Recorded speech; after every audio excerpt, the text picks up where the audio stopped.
The Border Management Authority Commissioner is on the ground at the Beitbridge and Grobler Bridge border during the Easter period. The two ports of entry are some of the busiest and process a large number of people. BMA will deploy 400 additional junior border guards at some of the country's busiest border posts to assist with the monitoring of people and goods. BMA Commissioner Dr. Michael Masiapato outlined the accelerated security control measures at the ports of entry earlier this week. He joins me now live to walk us through just the state of preparedness. Dr. Masiapato, appreciate your time. Now, I know that you are on the ground. Just give us a sense of the activity back and forth at the various border posts across the country and in particular where you are. Thank you very much, Hugo, and we appreciate the invitation. Yes, indeed, as the Border Management Authority, we are on the ground. We are busy implementing our Easter plan. The first leg of the plan was mainly the exit process, which we started on Tuesday. It ran through into yesterday. And of course, on that basis, we can indicate that everything went according to plan. And of course, we are now gearing up to start the second leg, which will be starting on Monday in terms of the return. But in terms of the exit, Hugo, as I indicate that everything went well, I can just give some bit of figures in terms of where we are on some of our top ports.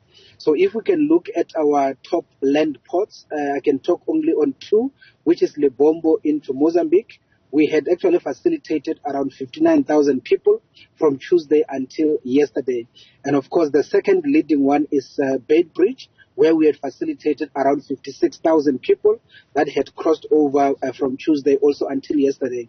In terms of the air, OR Tambo continues to lead as the biggest facilitator, and we have actually pushed out around 84,000 people in terms of OR Tambo. And in terms of the seaport, it is Cape Town Harbour that we had processed around 10,000 people up to this point. So everything is going according to plan.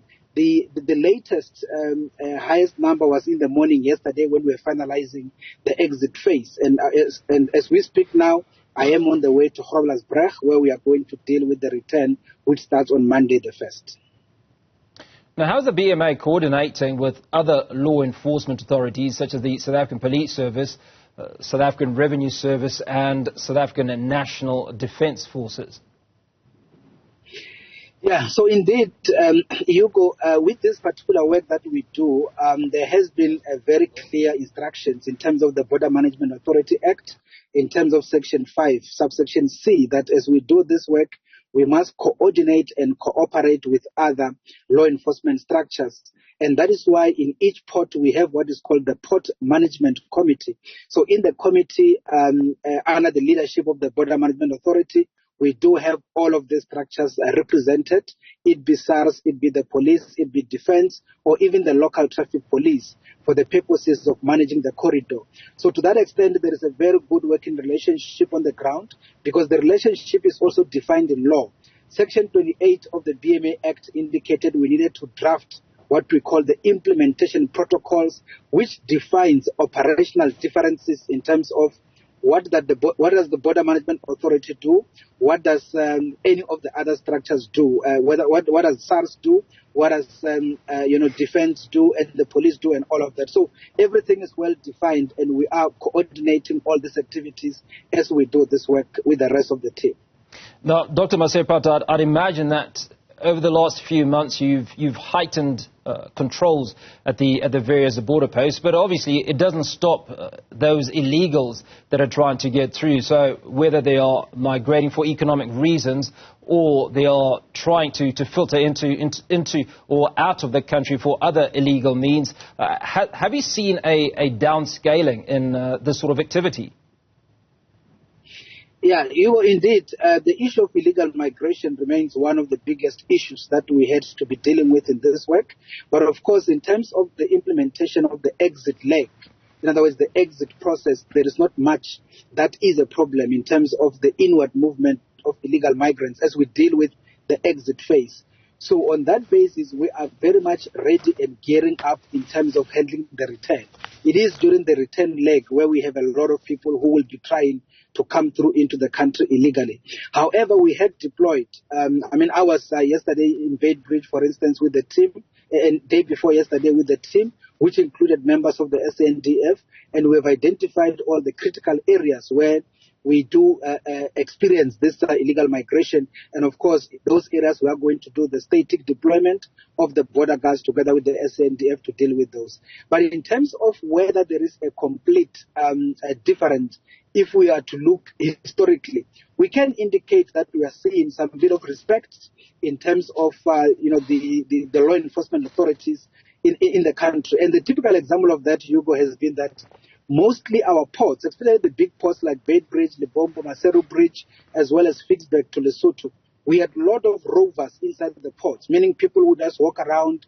They had been coordinating illegal activities and all of that. So with this additional deployment of the border guards in these particular ports, we had actually made sure that all the ports are sanitized and only the people who are travelers are allowed inside the port. That already had started to assist us to sanitize the environment and make sure that we address these issues of illegal migration. Dr. Masiapato, you mentioned 3 border posts. You talked about Lebombo, Beitbridge, and I think Lesotho, if I'm not Maseru Bridge. Yes, Maseru Bridge. So let's talk about the activities that are happening on the other side of the border, and that's your colleagues in the respective border authorities in those 3 countries. If their efforts do not represent the same level of effort that you're making, does it impact the success of the Border Management Authority? Yes, indeed, Hugo. That is why we had intensified engagement with our neighborhood, literally all the 6. But of course, there are those that we are actually at an advanced stage in terms of the relationship. And a typical example of that is the good relationship that we have with the Mozambican government, particularly on the basis of dealing with the movement of trade, but also on dealing with issues of illegal migration. So there we are actually very much advanced. And of course, with the Kingdom of Eswatini, we also have a very great relationship. And of course, the Kingdom of Lesotho, for instance. And with the Kingdom of Lesotho, you will be aware, Hugo, that in the past 2 weeks or so, our Minister of Home Affairs and the Minister of Home Affairs in Lesotho had just signed what we call the returns agreement. Returns agreement means that when we intercept individuals who are not Lesotho nationals at the border with Lesotho, we actually return them back into Lesotho for them to handle the deportation. So that is a very good success, and we are hoping to achieve the same with the rest of the other neighbors.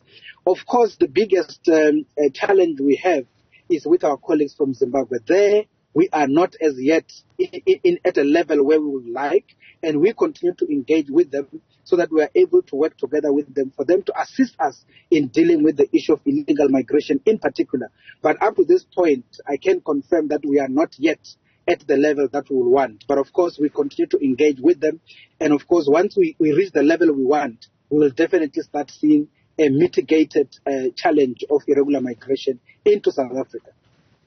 Well, we must congratulate you because you're a few days shy of that 1-year anniversary of the Border Management Authority establishment. Now, what successes has the authority achieved in enhancing border management and security? Because I think the focus is always on the shortcomings, but I'd like to imagine that over the last few months there have been some successes, some areas that will make you smile and say things are indeed going in the right direction. The first thing, Hugo, where we put too much of the effort in the past year was to establish the organization. And part of establishing the organization was the integration of all of the staff members from all of these different government departments that we have integrated. And additional to that, we had to look at the processes that are being undertaken at the ports. There has been multiple standard operation procedures where colleagues were doing work in different silos, fragmented and all of that.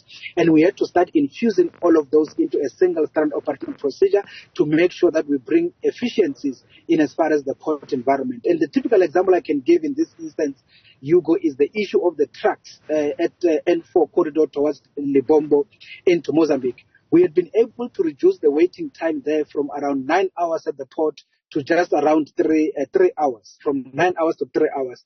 And that is the report not from us per se. It is a report that came from the National Logistic Crisis Committee. It demonstrates that the impact is there. And of course, outside of that, we can also indicate that we have been able to intercept cumulatively around 270,000 individuals who are trying to enter the country illegally. for various reasons, and we had to actually stop them from entering the Republic. And of course, there are a lot of other interceptions that we are doing in terms of the vehicles, in terms of illicit goods, and all of those kind of issues. And we do publish some of those successes that we do all the time.